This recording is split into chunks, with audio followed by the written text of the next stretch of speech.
McCullum going to try to hit him. Well, you know. Over the keeper. No, they'll try it once. Tommy Southee again. Super over. Straight down the ground, and they'll just get the one. And this morning's going to be express and get back. Could he be run out? No, he's sharp enough. 2 off 1. It wasn't the best of deliveries, but because White looks to go straight, whenever he gets an opportunity, he looks to hit so straight, the high full toss can be quite hard to get in the middle of the bat on. Had he looked to maybe go square or more to mid-wicket, he might have had a chance there.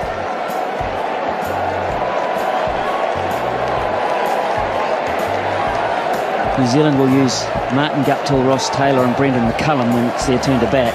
It seems a long way away at this point. Here's Southee again. Just a single. Tim Southee. He's bowling a season's worth here.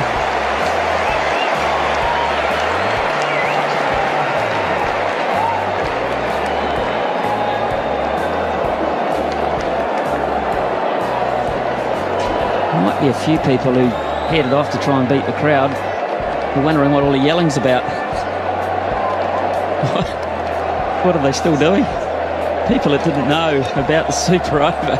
Especially if you're one of the people that had to queue for half the game to get in. Imagine that, you're walking down the road saying, ha, I beat the crowd. I got my car out early. Pick up the paper tomorrow morning. But it's been a great crowd. 26,148. They got their money's worth. Here's Southee again. Warner on strike. Oh, Southee. He doesn't have to throw it. That's fine. It's a genius. How did he stop this, or did you just get in the way? I reckon he could bat too. Maybe they sent him out the bat.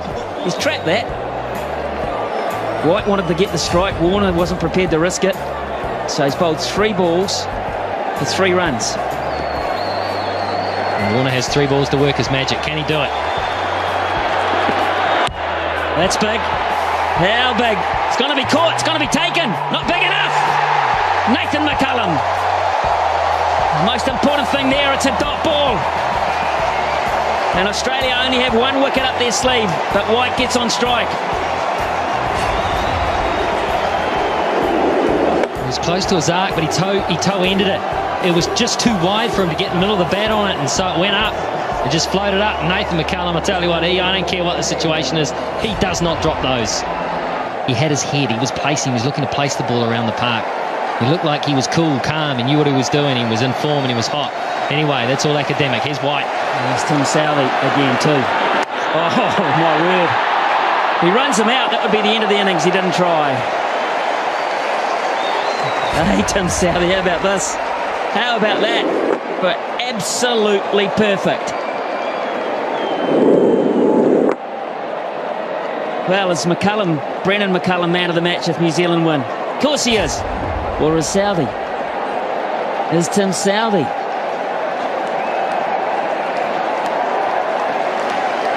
Well, if one super over can do it for you, then maybe he is. 4 overs, none for 44 in regulation, and we're thinking about him as man of the match.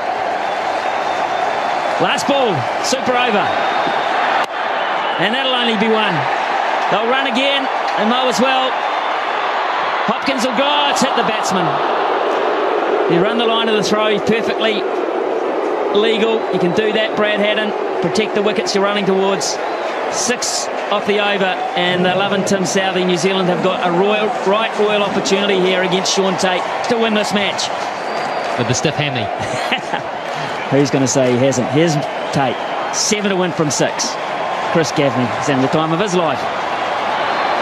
McCullum gets it behind point. It's going to have to scamper. That might have been close. Remember, Australia get 2 wickets, they win.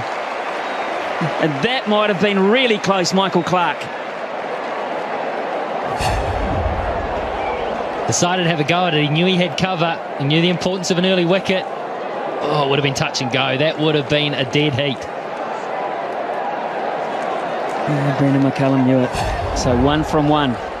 Good stuff. Shaun Tate. Now the strategy, the field placing's probably changed here. The thinking's got to change. Guptill will play. Guptill will look to play down the ground. And maybe go through cover. it's a shocker. Oh, my goodness. Not even close. Who's feeling it the most? What has happened here? Well, the first ball was a little rough as well. He's just holding on to it. He's obviously feeling the pressure. That is a shocker. Hadden did well to cut that off. 5 from 5. 5 from 5. A bonus for New Zealand there.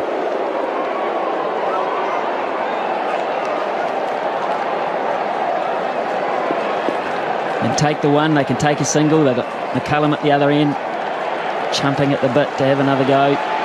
Here's Tate. What can he come up with here? That was wideish too. That might have pushed the boundaries. Clark again misses. Another run-out opportunity. And that was a crucial one. That would have been the make-up after the wide, because that would have been a wicket and also would have been a dot ball. He had time too here, Clark, and he's the type of guy that normally hits.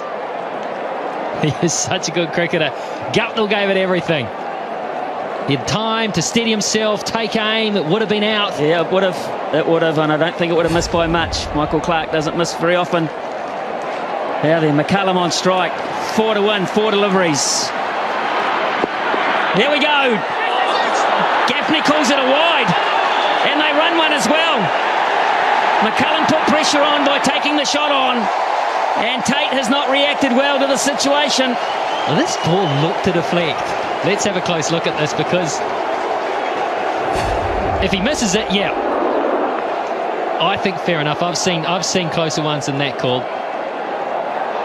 Well, there's no argument from Australia, to be fair. No argument whatsoever. 2 to 1 from 4 balls now. Gets it over the top away. New Zealand have won behind point. It's a ripper from Guptill. Tate couldn't handle it. Too much width, too much pressure. And New Zealand, well, they had it won once. They let it go, and they've won it again. What a day. Who would have thought? Who would have thought that in that situation it would have been the Australians to get it completely wrong, to fold, to buckle under the pressure?